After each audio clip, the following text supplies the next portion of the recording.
One of the things that we have seen with our business communities, certainly just like all of our residents, is fear. Fear of whether or not they can make it to the end of the year, but mostly also what changes are going to happen that might cause them to shut down their businesses. Businesses are given 24 to 48 hours notice that they need to close or modify the structure. It's just not enough time for them to react.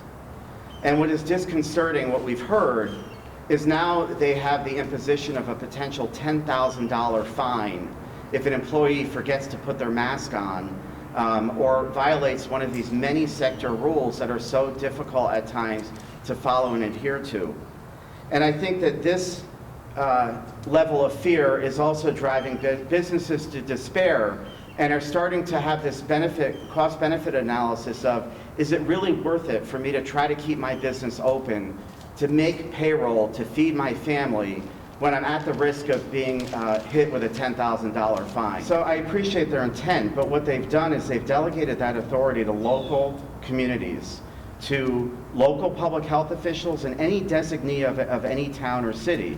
The language of that law authorizes any municipality or health department to enforce any of the sector rules with a $10,000 violation. Not only that, the language is a shall, not a may. So arguably, if a health official walks into a business and sees a violation, they shall issue a $10,000 fine for that violation. That discretion was handed over to cities and towns. If the governor intended to limit that authority, then that language should have been written to limit the authority. It did not, and what I hear from business community is they are scared that they're going to be subject to a $10,000 fine for rules that can change at a press conference at 4 o'clock. The next morning or 3 mornings later, they're going to now need to revamp their business. And that's a difficult climate for them to be living in. Yes, my understanding is it's a $10,000 fine that originally was $500. And I think the other thing to point out is that no fines were issued when it was $500.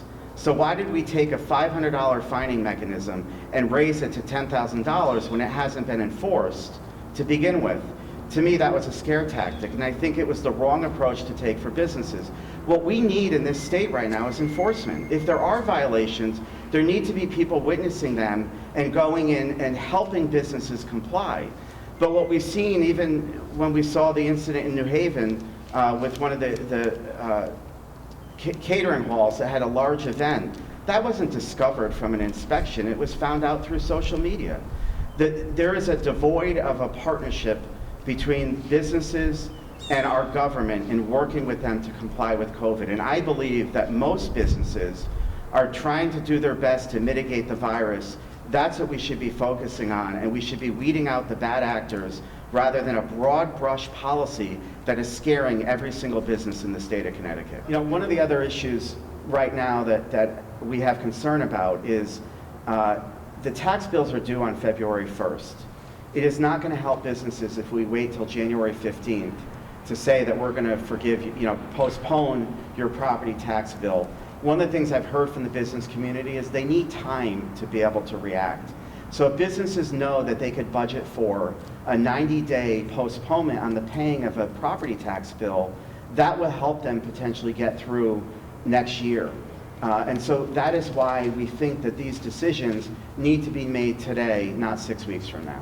When that legislation was passed, I don't think anybody believed that a 12-week benefit based on 0.5% of income the numbers were actually going to work. And in fact, the legislation was changed to state that if the money doesn't come out to fulfill the needs, we're going to just lower the benefit. So there was sort of a Trojan horse put into that legislation already to take away a benefit that was promised. So if the legislature even believed it would have worked, we wouldn't have seen language like that drafted. So that's why we're all skeptical going in that these numbers don't work. But added to the fact that, you know, I'm appreciative of the work that the FMLA Commission has done, and our caucus had an informational forum with them a couple of days ago, which was very informative. But it's a bit overwhelming right now when businesses are struggling to stay open of what this payroll tax would look like. So it's not just taking money out of the pockets of employees for a benefit that's not coming from a year from now. It's also not a simple application. The benefit is tied to FICA, So it's a post-tax, but it's not all of your wages that necessarily get the interest rate. And again, there's penalties and fines associated with it if you don't comply. I think enough is enough. We need to take the temperature down, and I think delaying that is helpful for businesses, but it's even better for the employees to give them time to be able to just keep that money when money is so tight. And that people aren't so happy that it's taking 0.5% out of their paychecks before they even see any benefit, and it's potentially going to be a broken promise a year from now. But we respect the fact that it is the law of the land. But I think what the state of Connecticut and the Democrats who are in the majority need to learn to do is pivot. Right now, we're seeing the pandemic and all of its impacts, and my concern, what I haven't seen, is any pivoting at all. We've seen the same proposals being raised from last session and the previous session, as if there's no pandemic going on at all. And so that is our genuine concern with that proposal. While we may not like the way it is being implemented, we think a delay is the most prudent thing for the residents of the state of Connecticut. Essentially what happens is the Unemployment Compensation Fund, which I think a lot of people don't understand, is funded by businesses. They pay into that fund. It's a tax that supports people when they go on unemployment. And we can't be lost by the fact that this pandemic, again, was no fault of the economy per se. This was something out of all of our controls, and it has gone bankrupt because of the large need. We had to borrow from the federal government in order to fill its coffers. That borrowing begins to kick off an interest rate that needs to be paid to the federal government. We think it's prudent that the federal government would stave off that interest rate because it's not money that the state of Connecticut per se owes. It's the business community is going to need to pay that. And it's just unnecessary given these extraordinary times that we should be adding interest to something that is really a national crisis. You know, back in 2008 and 9, when our recession started, it took 7 years to pay back the money that we borrowed from the federal government, and it cost businesses anywhere from $3,000 to $15,000 of payments to go back into that fund to make it solvent.